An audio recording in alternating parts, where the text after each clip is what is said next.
kể từ khi làn sóng dịch thứ tư xuất hiện, Sài Gòn chưa ngày nào yên ổn. Hơn 149.000 người bị nhiễm, hơn 4.500 người đã qua đời vì bệnh dịch. Sài Gòn là thành phố tập trung nhiều cư dân ở khắp nơi trên đất nước đổ về sinh sống, trong đó có nhiều người làm ngày nào, ăn ngày đó, không có hộ khẩu, sống vô gia cư hay chen chúc ở khu dân cư nghèo. Rồi nay do tình trạng của đại dịch Covid ngày một lây nhiễm khắp nơi, đặc biệt là tại Sài Gòn, số người tử vong vì dịch bệnh Covid cũng tăng nhanh.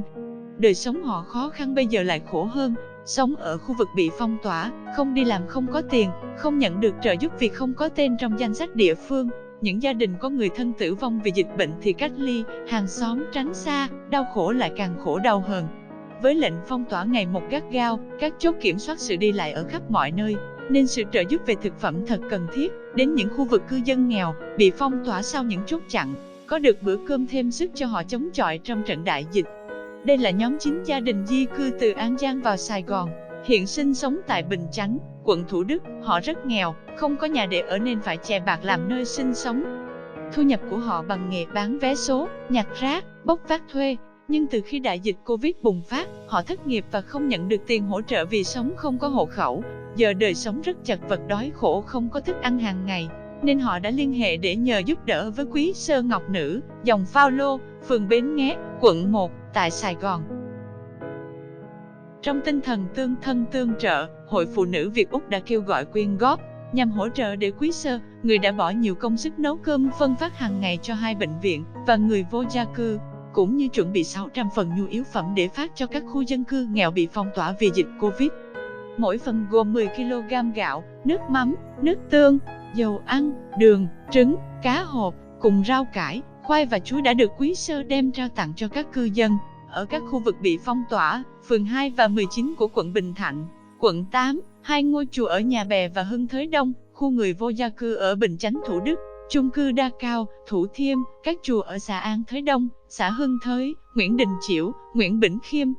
Các nhân viên vệ sinh hút rác trên đường phố, vì họ phải đi làm qua những khu vực cách ly nên họ cũng bị cách ly, không được về với gia đình, hoặc gia đình họ cũng nằm trong vùng cách ly nên không được về nhà. Họ gom lại thành tổ sống riêng để làm việc, cũng vì đại dịch nên họ cũng chưa nhận được lương trong thời gian qua. Vì vậy khi Sơ phát nhu yếu phẩm cho, họ rất cảm kích và biết ơn.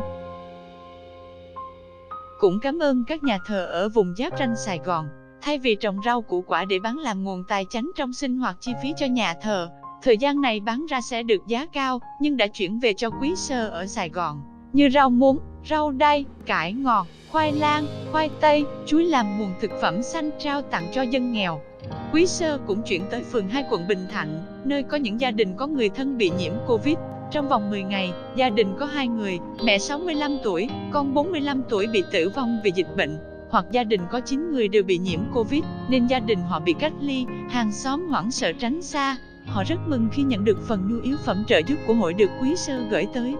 Tính đến ngày 14 tháng 8 năm 2021, hội đã nhận được 19.790 Úc Kim từ lòng hảo tâm của các mạnh thường quân, và hội cũng hiến tặng con số tương tự để cứu trợ Covid tại Việt Nam.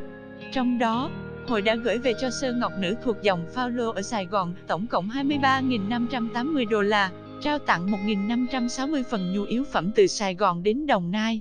Chưa kể 10 triệu đồng và 700 đô la Úc đã gửi trước bởi chị Trương Thiên Kim để mua thuốc và vitamin C mà Sơ Ngọc Nữ yêu cầu gửi cho các bệnh nhân bị cách ly. Hiện tại, bưu phẩm đã đến Việt Nam để tiếp sức cho việc cứu trợ. Con là cha xứ Việt Nam, quản nhiệm giáo họ Long Thọ. Qua Sơ Ngọc Nữ thì chúng con nhận được sự tài trợ 460 phần quà, gồm có gạo, có đường, có dầu ăn, có nước mắm, nước tương, có sữa, có cá hộp. Con là pháp danh con là Nguyễn Thanh, con xin đại diện địa phương dân nghèo ở nơi đây là ở xã An Thới Đông, xin nhận được 40 phần quà. Hôm thứ Bảy 14 tháng 8, 960 gói thực phẩm khẩn cấp đã được chuyển đi để giúp đỡ những công nhân đang thất nghiệp bị mất việc làm trong mấy tháng qua. Vì đang trong thời gian cách ly, không có thu nhập, không có tiền ăn ở, đa số là dân di cư vào Đồng Nai làm việc, giờ cũng không có tiền về quê được, nên Sơ Ngọc Nữ đã gửi 500 phần lương thực cứu trợ đến nhà thờ Cha Khánh, thuộc giáo xứ Mỹ Hội, huyện Nhân Trạch, thành phố Đồng Nai, để trao cho bà con vùng phong tỏa đang sống trong cảnh đói khổ. 460 phần quà nữa, trao vào ngày Chủ nhật ngày 15 tháng 8 năm 2021, tại khu vực giáo xứ Thiết Nham, tỉnh Đồng Nai.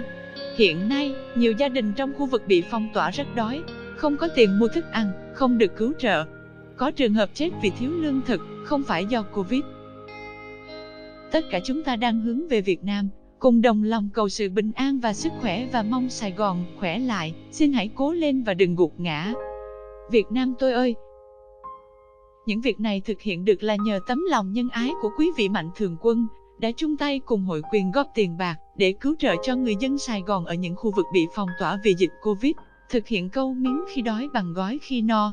Sự đóng góp nào cũng đáng quý cho người dân ở Việt Nam, đang đối diện với đại dịch Covid bùng phát dữ dội, lệnh phong tỏa, sự đói khổ, dịch bệnh lây lan, nạn tử vong vì lây nhiễm Covid. Thay lời cho giáo xứ, như thay lời cho các cộng đoàn, những người được hưởng những món quà quý báu này. Chúng con cảm ơn Sơ Ngọc Nữ và qua Sơ, chúng con cảm ơn Hội Phụ Nữ Việt Úc ở Victoria đã tài trợ chúng con trong cái hoàn cảnh này rất là quý báu.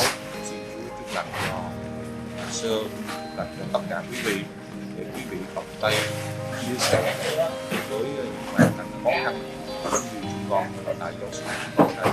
Xin hết lòng cảm ơn. Xin chúc lành. Xin đại diện, con xin cảm ơn sư Ngọc Nữ đã tặng cho con địa phương dân nghèo ở đây 40 phần quà.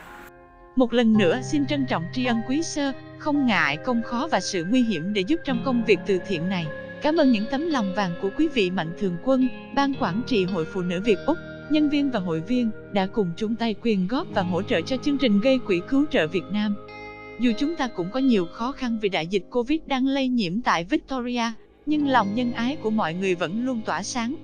Cầu chúc sức khỏe và bình an, hãy bảo trọng và giữ an toàn trong thời gian đại dịch Covid này.